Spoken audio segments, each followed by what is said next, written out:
All right, we're here with Parkside men's basketball coach Luke Reigel on the dawn of another season in January. Most unusual, but it's here, Luke. I guess first and foremost, how excited are you guys to get underway and finally after waiting all these months? I think for our players, what this does to their energy level and the benefit of their mental health to be able to compete again is it's hard to quantify. I mean, they're so excited about us having an opportunity to scrimmage a week ago. It was like a second Christmas for them, and now to actually have a chance to play games and do what they've worked hard for. I mean, it's amazing how much work they put in during the summer when everything was in lockdown. Mm-hmm. They still found ways to lift weights and condition and try to improve their games. And I'm just happy they're getting an opportunity. Where it all goes, we have no idea. But the fact that we're sitting here and should be playing a game in 48 hours is exciting. Should be, of course. You never know until they actually tip off. I mean, that's seriously how it is right now. Yeah. Until you're actually on the court playing, you don't know if it'll happen or not. But we're in the mindset that we'll be traveling to the UP and playing a couple games this weekend. Sure, and that brings in another factor, just how, it's one thing to prepare for a normal season, but, I've kind of talked to every coach in every sport about this. Just literally just playing, it has taken a lot of preparation and a lot of work by the players. What can you say about the players just, in terms of following regulations and just doing what they have to do to get on the court? I mean, most coaches I've talked to have just raved about how the young people have really kind of risen to the occasion and really handled a difficult situation well. Oh, I can't say enough positive things about our group. And first of all, the leadership at Parkside and, going from the chancellor down to Andrew Gavin to our training staff, they've just done an amazing job of putting protocols in place to keep us safe. And our players have done a great job of following it. I mean, as we sit here and, I'll knock on wood, I mean, we have 14 players on our roster and 12 have not had COVID yet. And that's a high number compared to a lot of the teams around the country. So on the positive side, that means they're doing everything possible. They're not going to parties. They're socially distancing. They're wearing a mask wherever they go, and just the simple things that we need to do as a society.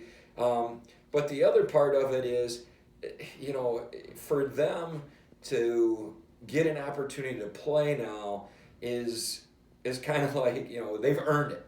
I look at the things that we've asked them to do and the sacrifices. Most college kids, you just don't usually make when you're 18, Yeah. 19, 20. And now a chance to play is going to be exciting. And Sure.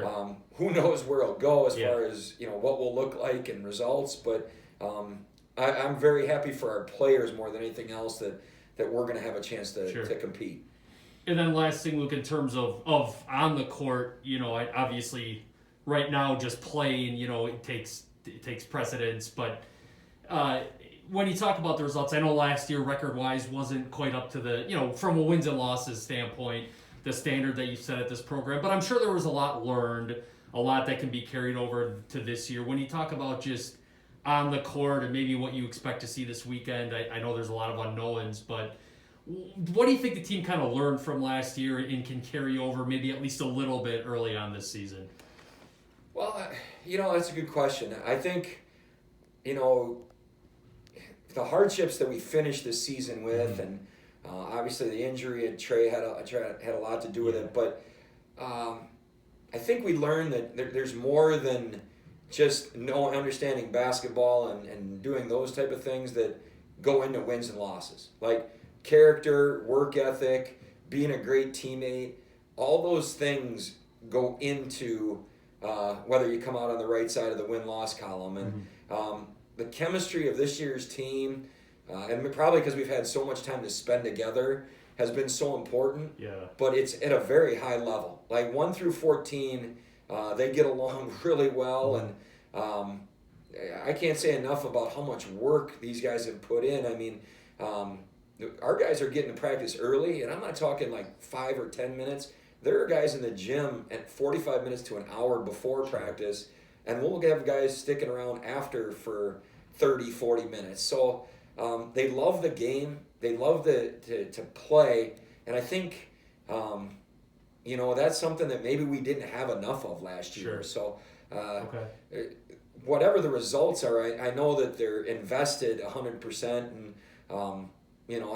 they're just looking for an opportunity to prove what they can do. Sure. Real quick, tell local fans what they're going to see out of Trey Croft. I know he only got a few games in last year before, unfortunately, he suffered a season-ending injury. What do you think fans can look forward to out of him this year? Well, it'll be interesting. I figured it out. He's played 5 games in the last 33 months.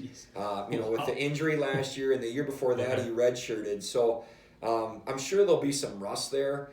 But what Trey is on the offensive end is he's a playmaker. Yeah. He creates shots for others. He has the ability to score himself. He's just very versatile and has a chance to be pretty explosive on the offensive end. And that's something we lacked. Last year we didn't have players that could get their own shot, especially late in the shot clock. So for him, the fact that he can create shots for others and for himself is something that I think our fans will really enjoy watching. Sure. And then, defensively, he's 6'1", maybe 160 pounds, and he's a very good rebounder. So he'll go in, swoop in, grab some rebounds, and start a fast break. Sure. So I'm hoping we play a lot faster with him back in the lineup. Sure. Sounds good. Well, that's Parkside men's basketball coach Luke Reigel as the Rangers get ready for another season at Northern Michigan Saturday and Sunday. Thanks, Luke. You bet.